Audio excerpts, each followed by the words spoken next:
بسم اللہ الرحمن الرحیم اللہم صلی علی سیدنا و مولانا محمد وعلی آلہ وصحبہ وبارک وسلم۔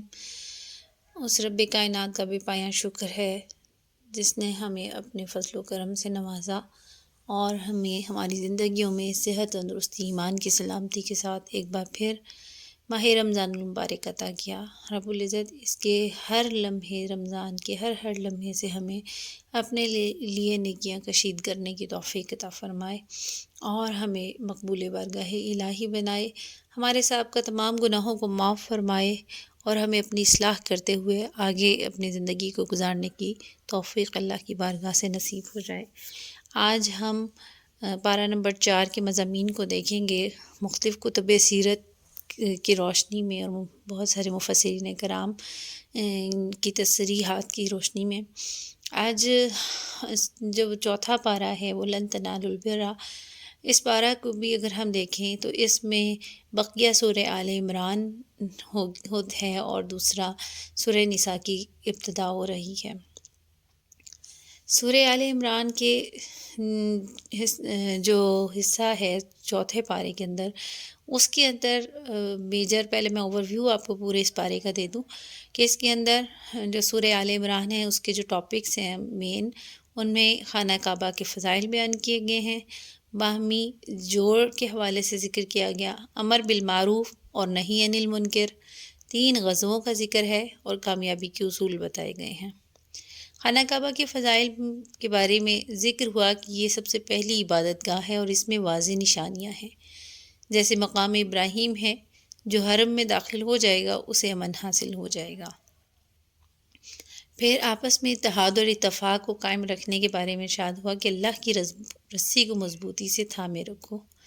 امر بالمعروف اور نہی عن المنکر کہ یہ بہترین امت ہے کہ لوگوں کی نفع رسانی کے لیے نکالی گئی ہے، بھلائی کا حکم کرتی ہے، برائی سے روکتی ہے اور اللہ پر ایمان رکھتی ہے۔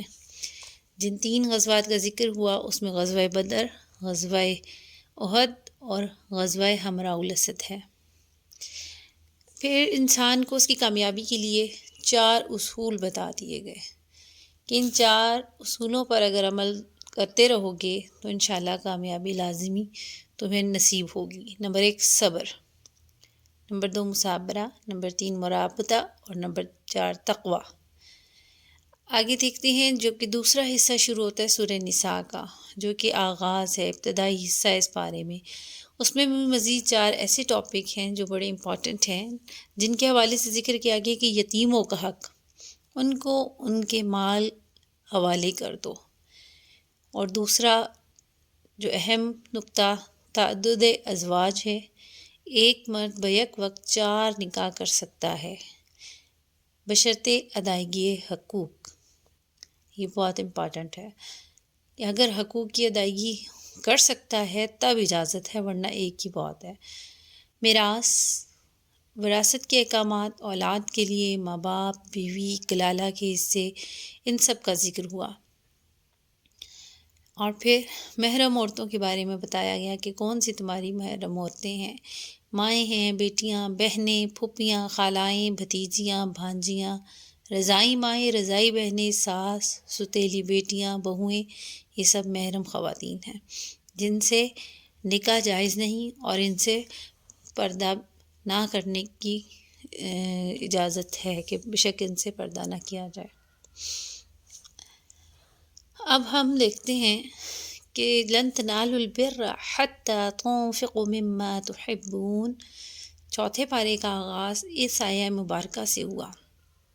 اس رکوع میں سب سے پہلے تو یہ بتایا گیا کہ جسمانی عبادت صحیح معنوں میں اس وقت مکمل ہوگی جبکہ ساتھ ساتھ مالی عبادت بھی ہو۔ مالی عبادت یہ ہے کہ زکوٰۃ اور صدقہ و خیرات کے ذریعے جو حقوق جن کے بنتے ہیں ہمارے ذمہ، ہم انہیں حق ادا کریں۔ پھر حقوق ادا کرنے کے لیے بھی عمدگی بتا دی گئی کہ اللہ کی راہ میں ایسی چیز ہرگز نہ دی جائے جو پسند نہ ہو۔ جس طرح نماز گندگی اور نجاست کی صورت میں ادا نہیں ہوتی، اسی طرح خراب مال بھی زکوٰۃ اور خیرات ادا کرنے کے لیے نہیں ہوتا۔ اللہ کی راہ میں بہتر اور پاک مال دینا چاہیے۔ پھر بتایا گیا کہ جنگ اور قتل، خون ریزی نہ کی جائے، ملت ابراہیمی دین اسلام کی اتباع کا حکم دیا گیا، اور پھر خانہ کعبہ کی عظمت اس حوالے سے بتا دی گئی کہ وہ خانہ کعبہ کی عظمت کے حوالے سے بہت خوبصورتی میں سے یہاں پر ذکر ہوا کہ یہ مکہ مکرمہ جو ہے، خانہ کعبہ مکہ مکرمہ میں واقع ہے، بہت بابرکت اور ہدایت کا ذریعہ ہے۔ اس میں اللہ کی واضح نشانیاں موجود ہیں، جن میں سے مقام ابراہیم بھی ہے۔ یہ وہ پتھر ہے جو خود بخود اوپر نیچے ہوتا تھا۔ حضرت ابراہیم علیہ السلام نے اس پر کھڑے ہو کر تعمیر کعبہ کا عمل سر انجام دیا تھا۔ اللہ کا گھر امن کی علامت ہے، اس میں جو بھی داخل ہو گیا اسے امن دے دیا جاتا ہے۔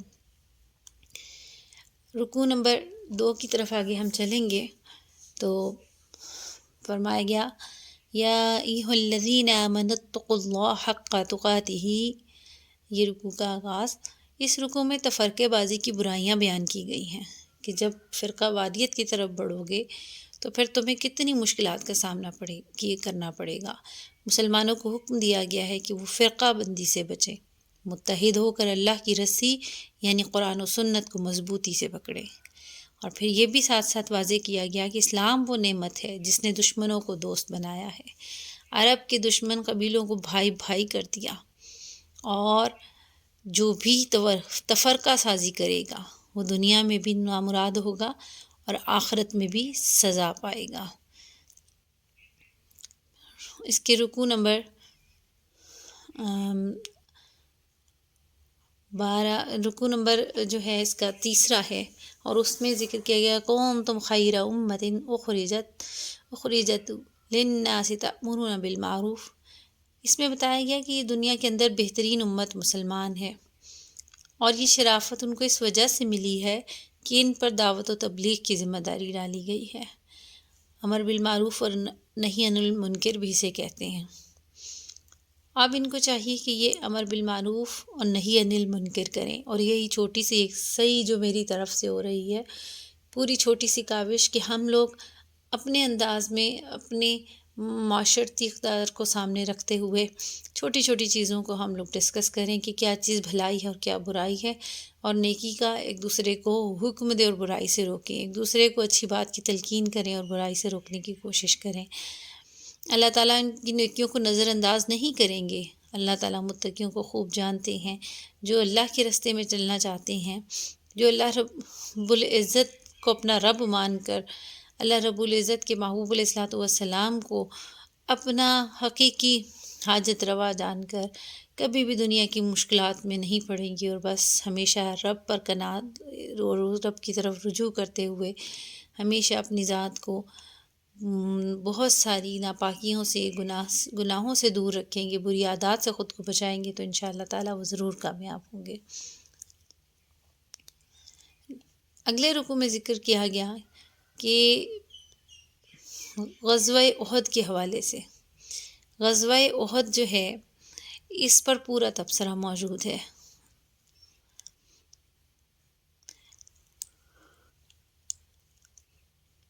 اس کے لیے پہلے تمہیدی طور پر جنگ بدر کا ذکر کیا گیا کہ کفار کے مقابلے میں جنگ بدر میں مسلمان جو تھے وہ بہت تھوڑے تھے، لیکن ان کی ثابت قدمی، ان کی جواں مردی، ان کی اللہ رب العزت پر جو بھروسہ تھا، اس کے سبب، تقویٰ کے سبب غیب سے اللہ رب العزت نے ان کی مدد فرمائی۔ تو یہ ذکر ہوا کہ بدر میں قلیل تعداد میں ہونے کے باوجود بھی اللہ کی مدد و نصرت سے کامیابی ملنے پر اللہ کا شکر ادا کرنا چاہیے۔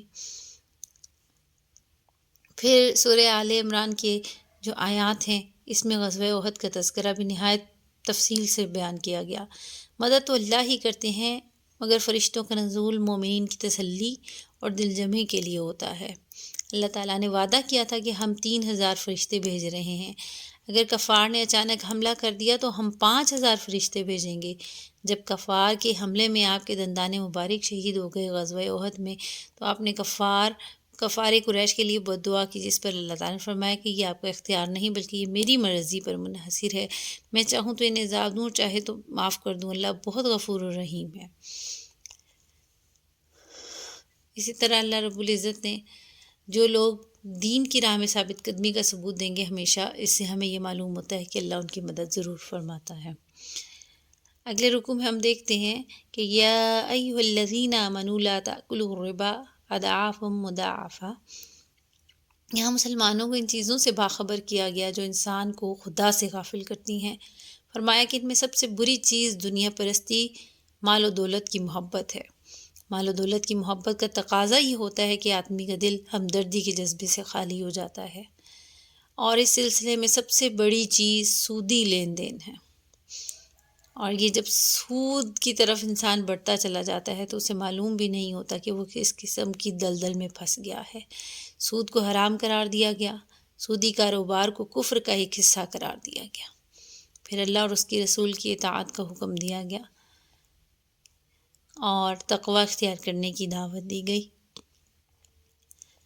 گزشتہ قوموں کی تباہی کے اسباب بیان کیے گئے ہیں، جن میں سے سب سے بڑا سبب مال و جاہ کی محبت بتایا ہے، اور آج دیکھیے کہ ہم لوگ شدید اس محبت میں گرفتار ہیں۔ آج صرف دنیا طلبی ہے، آج صرف دنیا دکھاوا ہے، آج ہماری خواہشات، ہماری کامیابی، ہماری ترقی صرف اس چیز میں ہے کہ ہم لوگ دنیا میں اپنا نام پیدا کریں، کچھ لوگوں سے مختلف نظر آئیں، کچھ بہتر بن کر نظر آئیں۔ حالانکہ اگر ہم اپنی حقیقی کامیابی کی طرف بڑھنا چاہتے ہیں، ایسی کامیابی جو دائمی ہے، تو وہ اللہ اور اس کے رسول کی رضا ہے، وہ دین اسلام پر عمل کرنا ہے۔ لیکن آج ہم دین کی تمام اقدار کو چھوڑتے ہوئے ہم صرف اور صرف اپنی گفتگو میں بھی وہ بات کرتے ہیں جس سے ہم اپنی بڑائی بیان کر سکیں، ہم لباس کا وہ طریقہ اختیار کرتے ہیں جس میں ہم دوسروں پر اپنی برتری ظاہر کر سکیں، ہم گفتگو کا وہ انداز اختیار کرتے ہیں جس میں ہم صرف اپنے آپ کو کچھ ایکسٹرا آرڈنری شو کر سکے۔ حالانکہ یہ بات نہیں ہے۔ اللہ کے نزدیک اس کا پسندیدہ بندہ وہ ہے جس کو صرف اور صرف ہر بات، ہر عمل میں رب تعالیٰ کی رضا کی تلاش ہو۔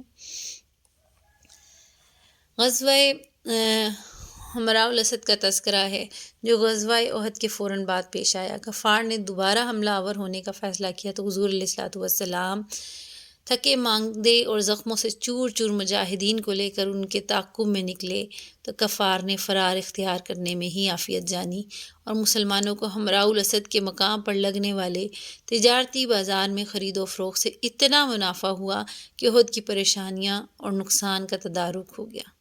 اس نازک موقع پر نبی کریم صلی اللہ علیہ وسلم کی دعوت پر لبیک کہنے والوں کے ایمان اور ثابت قدمی کی قرآن کریم نے تعریف کی ہے، اور کافروں کی طاقت اور اسلحہ سے خوفزدہ ہونے والوں کو شیطان اور اس کی حمایتی قرار دیا ہے۔ کافروں کی کامیابی سے متاثر ہونے والوں کو بتایا کہ یہ اللہ تعالیٰ کی طرف سے مہلت ہے، ڈھیل ہے، ان کے لیے ذلت کا عذاب تیار کیا گیا ہے۔ اللہ کے نام پر خرچ کرنے والے، بخل کرنے والوں کو جان لینا چاہیے کہ یہ ان کے لیے خیر نہیں بلکہ شر ہے۔ اللہ کے راستہ سے جو مال بچا کر رکھیں گے اسے جہنم میں تپا کر ان کے گلے کا طوق بنا دیا جائے گا۔ یہ کتنی اہم چیزیں ہیں جس کی طرف آج ہماری نظر نہیں ہے۔ اگر ہم اپنا قرآن سے تعلق اور رابطہ مضبوط کر لیں تو یقیناً ہمیں اپنے مال سے محبت جو ہے وہ ہمارے دل سے نکل جائے گی، اور اللہ کی راہ میں خرچ کرنے اور غریبوں کا، بے سہارا لوگوں کا سہارا بننے کی خواہش اور یہ جذبہ جب ہمارے دل میں پروان چڑھے گا تو یقیناً ہمارا معاشرہ بھی کامیابی کی راہوں کی طرف گامزن ہو جائے گا۔ اگلے رکوع میں فرمایا گیا وما محمد الا رسول قد خلت من قبلہ الرسل۔ اس رکوع میں جنگ احد کے موقع پر جہاد کرنے والوں سے جو ایک غلطی ہوئی تھی اس پر تنبیہ کی گئی۔ اس وقت مسلمانوں کو جو تکلیف کا سامنا کرنا پڑا اس کے دو سبب بتائے گئے کہ جس وقت مسلمانوں کو فتح ہونے لگی تو مجاہدین مال غنیمت جمع کرنے میں مشغول ہو گئے، اور ایک جماعت جس کو حضرت صلی اللہ علیہ وسلم نے پہاڑ کے پر کھڑے رہنے کا حکم دیا تھا اور تاکید فرمائی تھی کہ حکم ثانی کے بغیر جگہ نہ چھوڑنا، وہ جماعت بھی مال غنیمت جمع کرنے کے لیے پہاڑ سے اتر آئی۔ دوسری بات یہ تھی کہ جنگ میں یہ افواہ اڑا دی گئی کہ نعوذ باللہ نبی کریم صلی اللہ علیہ وآلہ وسلم کو شہید کر دیا گیا ہے۔ اس خبر کو سن کر کچھ لوگوں کے پاؤں کھڑ گئے اور وہ میدان سے بھاگنے لگے، تو اس رکوع میں بتایا یہ جا رہا ہے کہ تم دین حق کے لیے جنگ کر رہے تھے یا کسی انسان کے لیے؟ رہی رسول اللہ صلی اللہ علیہ وسلم کی عظمت و محبت تو مسلم مگر آخر میں وہ ہے تو انسان ہی، کسی نہ کسی وقت ان کی وفات ہو جائے گی۔ حضور کی عظمت و محبت و مسلم ہے۔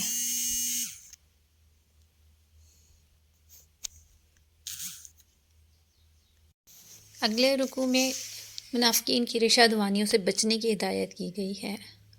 فرمایا گیا یا ایھا الذین آمنوا لا تکونوا کالذین کفروا، کہ اے مومنو تم کافرین کی طرح نہ ہو جانا۔ اور حضور اکرم صلی اللہ علیہ وسلم کے اس رکوع میں رحم دل ہونے کی تعریف کی گئی۔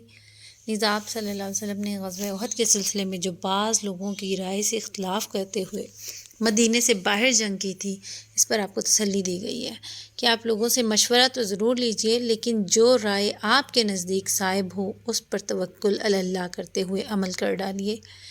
پھر منافقین کی طرف سے آپ پر خیانت کے لگائے جانے والے الزام کی تردید اسی رکوع میں موجود ہے، اور یہ کہ آپ کی ذات گرامی کو مومنین کے لیے باعث احسان قرار دیا گیا۔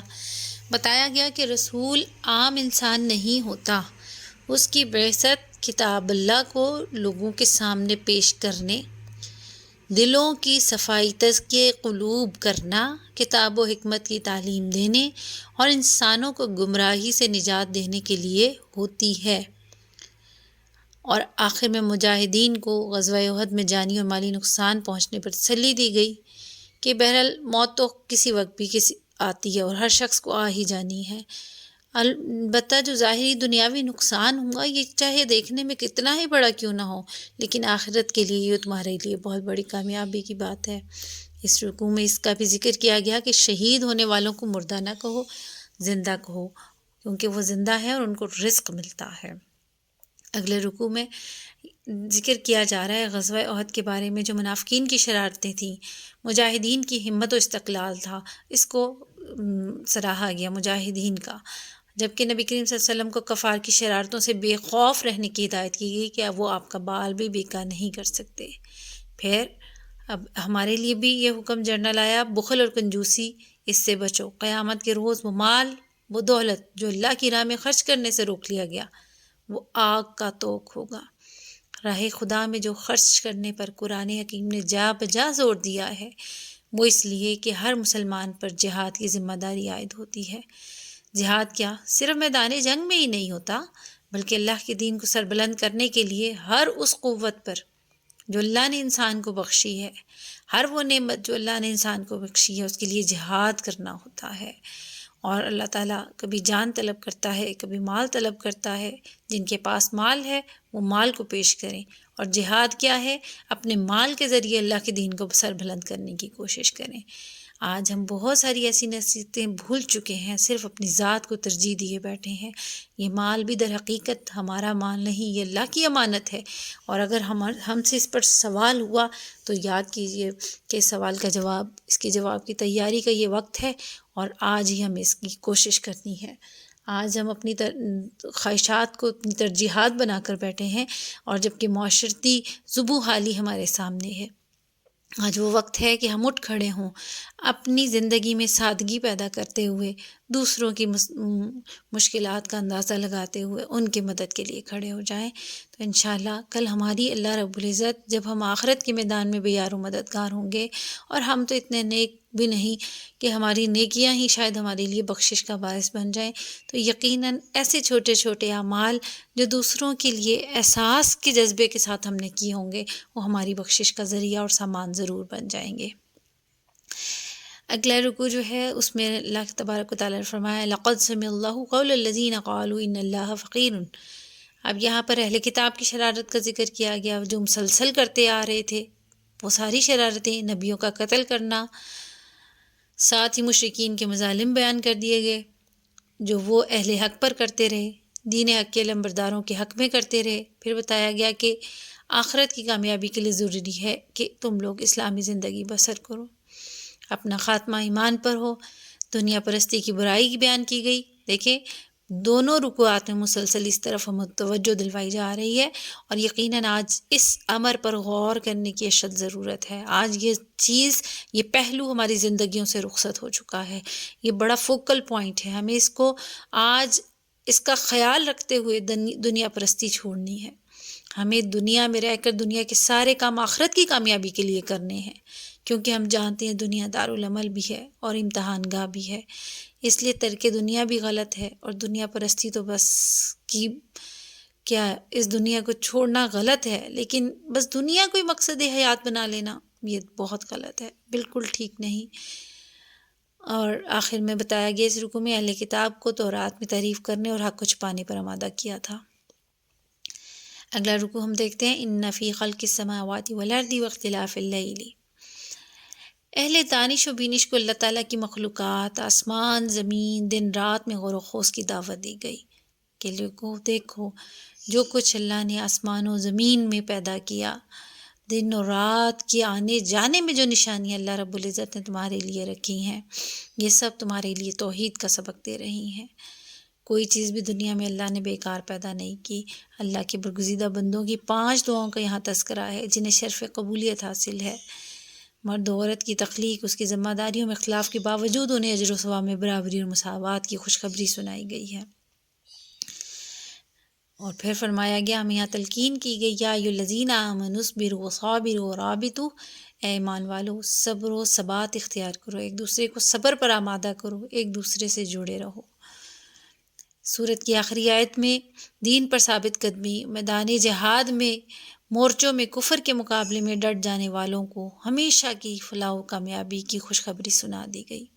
حدیث شریف میں آتا ہے، حضور نبی کریم صلی اللہ علیہ وآلہ وسلم تہجد کے وقت جب بیدار ہوتے تو سورہ آل عمران کی آخری 11 آیتیں آسمان کی طرف رخ کر کر تلاوت فرمایا کرتے۔ سبحان اللہ۔ آپ صلی اللہ علیہ وسلم نے فرمایا، ہلاکت ہے اس شخص کے لیے جو ان آیتوں کی تلاوت کے باوجود کائنات کے اندر اللہ کی نشانیوں میں غور و خوض نہ کرے۔ تو آج ہم اپنا حال دیکھ لیں کہ ہم ہلاکت کی کیا اس گھڑے پر کھڑے ہیں۔ آج ہمیں موسم کے بدلنے پر بھی شکوہ ہے، کبھی شدید موسم کا کہ گرمی بہت ہے، کبھی سردی بہت ہے۔ آج ہمیں سب کچھ ہونے کے باوجود بھی نہ ہونے کا بہت شکوہ ہے۔ آج اگر ہم اپنی زندگی کا تھوڑا سا جائزہ لیں تو ہماری زندگی پرانے بادشاہوں سے بھی بڑھ کر زیادہ آرام دہ اور زیادہ پرسکون ہے، لیکن ہمارے دلوں کو سکون نہیں۔ وجہ یہ ہے، الا بذکر اللہ تطمئن القلوب، ہم نے اللہ کے ذکر کو چھوڑ دیا، اس لیے دل بے چین ہے، دل پریشان ہے۔ اگر اللہ کے ذکر کو حرز جاں بنایا ہوتا تو یقیناً آج سکون و اطمینان کی کیفیت ہم سب کو نصیب ہوتی۔ آگے چلتے ہیں سورہ نساء کی طرف۔ اس پارے کے دوسرا حصہ جہاں سے سورہ نساء کا آغاز ہوا، یہ سورت جو ہے نساء، اس کی وجہ تسمیہ یہ ہے کہ یہ نساء معنی عورتیں ہیں، اس میں عورتوں سے متعلق بھی احکام ہے، اسی لیے مناسبت سے بطور علامت یہ نام اس کا رکھ دیا گیا۔ اور یہ سورت جو ہے 176 آیتوں اور 24 رکوعات پر مشتمل ہے، جس کے عورتیں جو ہیں یہاں پر اس صورت میں خاص یہ کہ مسلمان اپنی اجتماعی زندگی کو اسلام کے طریقے پر کس طرح درست کریں۔ یہ بڑی خوبصورت صورت ہے، اس کی تعلیم حاصل کرنا بھی بہت ضروری ہے۔ اس کو پڑھنا، اس کو سیکھنا، اس کے جتنے بھی مضامین ہیں ان کو اپنے ذہن میں رکھنا، اور جو احکامات اللہ نے اتارے ہیں ان کا ہر ایک کو علم ہونا بھی بہت ضروری ہے۔ اس میں مسائل کی طرح عورتوں کے انتہائی اہم اور حساس مسائل زیر بحث آئے ہیں، اسی لیے اس کا نام سورہ نساء رکھا گیا۔ معاشرتی اور قومی مسائل کے ساتھ تشریعی مسائل اور ہجرت اور جہاد پر سیر حاصل گفتگو، غیر مسلم اقوام کے ساتھ تعلقات کی نوعیت، میراث کے احکام، کلالہ کا مسئلہ، عقائد پر بحث، منافقین کا تذکرہ، یہود و نصارہ کے مکروہ چہرے کی نقاب کشائی، یہ اہم موضوعات ہیں جو یہاں پر ذکر کیے گئے ہیں اس سورہ مبارکہ میں۔ پھر یہاں پر اس کا پہلا رکوع ہم سورہ نساء کا دیکھتے ہیں۔ فرمایا گیا، یا ایھا الناس اتقوا ربکم الذی خلقکم من نفس واحدہ، یعنی کیا بتایا گیا؟ تقوی اختیار کرنے کی یہاں پر تلقین کی گئی۔ یہ سورہ کی ابتدا ہے، اللہ کی قدرت کا بیان ہے، اور کہ اس سے پہلے چونکہ ہم پچھلے رکوعات میں جنگ بدر پڑھ کر آئے، سن کر اس کا تذکرہ تھا، جنگ احد کا تذکرہ تھا، جنگ کے بعد یتیموں، بیواؤں، لونڈی، غلاموں کے ساتھ سوالات سامنے آیا کرتے ہیں، لہٰذا سورہ نساء میں بیواؤں، یتیموں وغیرہ کے حقوق کی حفاظت کی نصیحت کی گئی۔ اب چونکہ انسانوں کے باہمی حقوق خصوصی خاندانی نظام کی بہتری اور استواری کے لیے ضروری قوانین ارشاد فرمائے جانے والے تھے، اس لیے تمہید میں ایک طرف اللہ سے خوف اور اس کی ناراضگی سے بچنے کی تاکید کی گئی، اور یہ بات انسان کو ذہن نشین کرائی گئی کہ تمام انسان ایک اصل سے ہیں اور ایک دوسرے کا خون اور گوشت ہیں۔ کتنی خوبصورت بات ہے۔ اس کے بعد یتیموں کے حقوق ہیں، ان سے حسن سلوک کی تاکید اور ہدایت ہے۔ پھر 4 نکاح تک کرنے کی اجازت دی گئی۔ تعدد ازواج کی اجازت کو 4 میں محدود کرنے کے ساتھ یہ حکم دیا گیا کہ 1 سے زیادہ نکاح کی صورت میں بیویوں کے درمیان عدل و انصاف کرنا لازمی ہے۔ اگر کوئی عدل نہیں کر سکتا تو پھر اسے 1 ہی نکاح کرنا چاہیے۔ ساتھ ہی مہر کو فرض قرار دیتے ہوئے اس کی ادائیگی کا حکم دیا گیا۔ بیواؤں کی دستگیری، یتیموں کے مال کی حفاظت اور نگرانی کی ہدایت اس سورہ مبارکہ میں کی گئی، اور یہ رکوع بہت کلیئر ہمارے سامنے موجود ہے۔ اب سمجھ آئی میراث صرف مردوں کا حصہ نہیں بلکہ عورتیں بھی اس کی حقدار ہیں، اور یہ کہ میراث بہرحال تقسیم ہونی چاہیے، خواہ وہ کتنی ہی کم کیوں نہ ہو۔ یہ ہدایت بھی دی گئی کہ تقسیم میراث کے موقع پر دور و نزدیک کے رشتہ دار، کنبہ کے غریب اور مسکین لوگ اور یتیم بچے آ جائیں تو ان کے ساتھ تنگ دلی نہیں برتنی چاہیے۔ میراث میں شریعت کی روح سے ان کا حصہ نہیں ہے تو نہ صحیح، لیکن وسعت قلب سے کام لیتے ہوئے انہیں بھی کچھ نہ کچھ دے دینا چاہیے تاکہ ان کی دل شکنی نہ ہو۔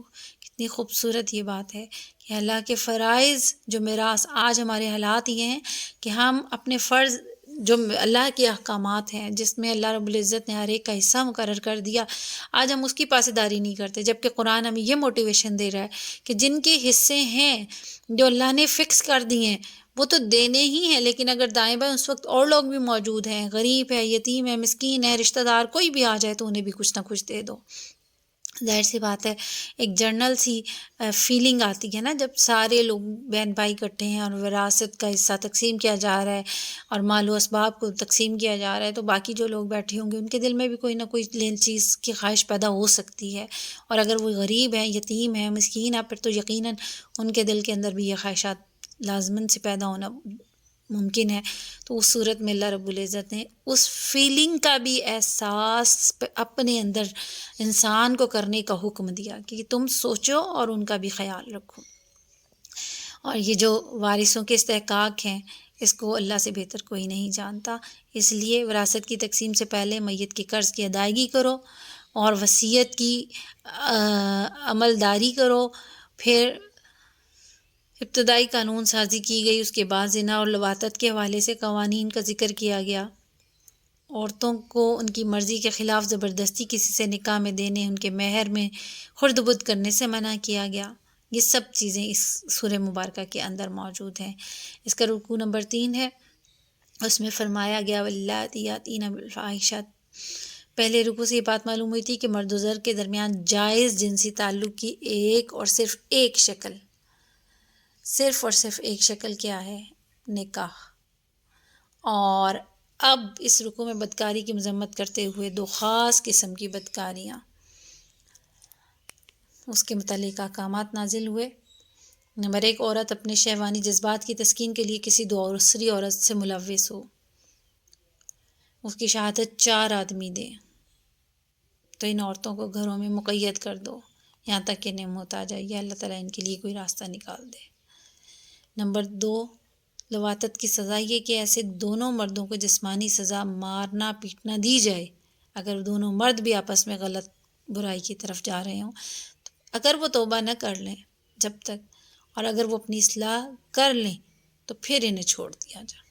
اب توبہ کا ذکر آ گیا اور یہ اصولی طور پر بتا دیا گیا کہ توبہ ایسے ہی لوگوں کی قبول ہوگی جو نادانجنی کی وجہ سے برا فعل کر گزریں، پھر جلدی توبہ کر لیں، اور توبہ بھی ایسی کریں جو سچی توبہ ہو، اور آخری دم تک اس توبہ کا خیال رکھیں۔ ان کی توبہ اللہ کی بارگاہ میں مقبول ہے۔ توبہ کی قبولیت کا حق ان لوگوں کے لیے نہیں ہے جو برے کام کیے چلے جا رہے ہیں، یہاں تک کہ جب بھی ان میں سے کسی کو موت کا وقت آ جاتا ہے تو پھر اس وقت وہ کہتا ہے کہ میں نے اب توبہ کی۔ اس طرح ان کے لوگوں کی توبہ قابل قبول نہیں جو مرتے دم تک کافر رہیں۔